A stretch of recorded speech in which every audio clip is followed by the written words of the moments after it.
Hello. Now this is our last of our index laws videos, and this one, as you can see, is on fractional indices. Now I racked my brain to find something funny or interesting to name it, or slightly, and I couldn't because I'm just so unoriginal. So if you've got any ideas, please let me know.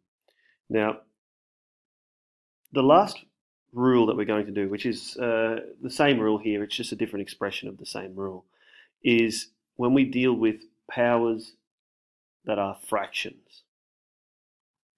Now, the thing with powers that are fractions is that the proof of this is a bit intense, and for the level of maths that we're at now, we don't quite need to go there.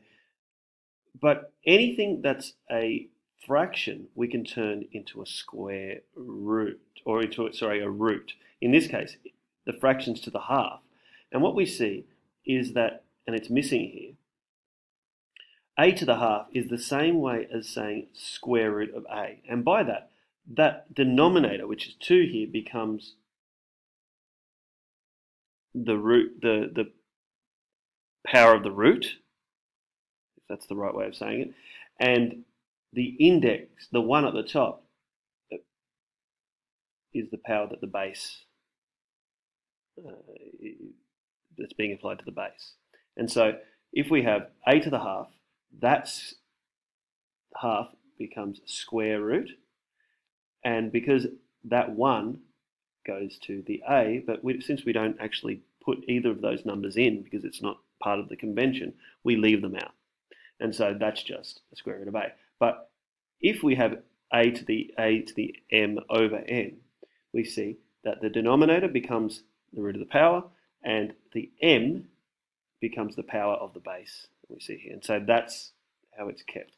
And the way that I describe it is that you get the fraction and you twist it that way. I hope that comes out. So we're twisting this fraction here. We're twisting it like that, and the m goes out the outside and the m stays on the inside of the power.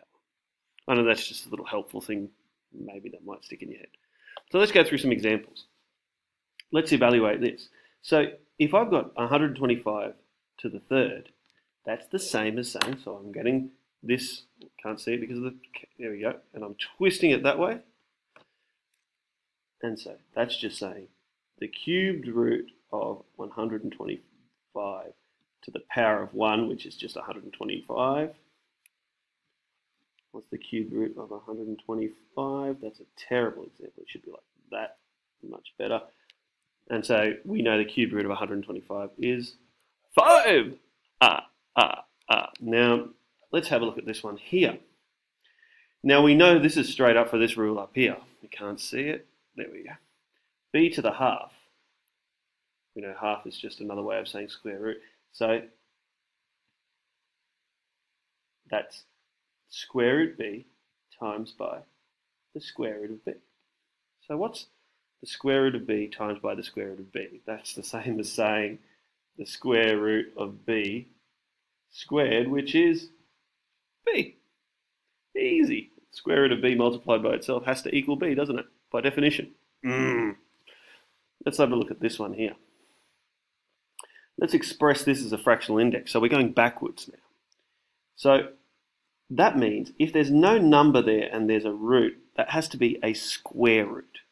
And so we can be a bit cheeky here and say that's the same as to the power of, b, I mean to say, to the power of 6.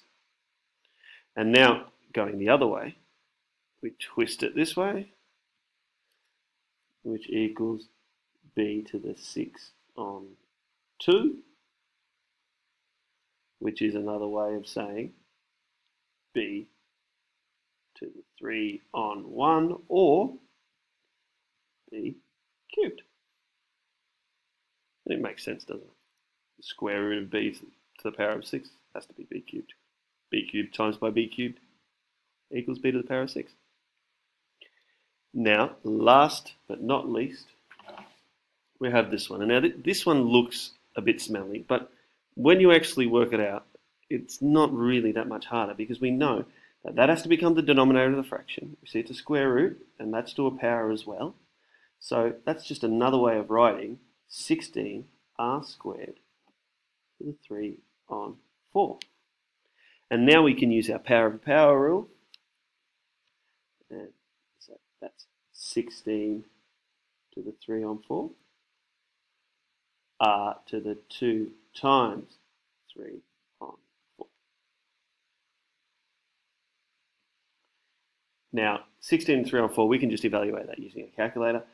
R to the 2 times 3 on 4, that ends up being R to the 6 on 4. It's going to be a bit cheeky here, and it's probably going to come out to be a nice little even number, but I can't, with the pressure of a video, think of it in my head. 16 to the power, oops, 3 on 4 is 8. 8r to the 3 on 2. Nice and easy. Yes, it is. Thank you very much.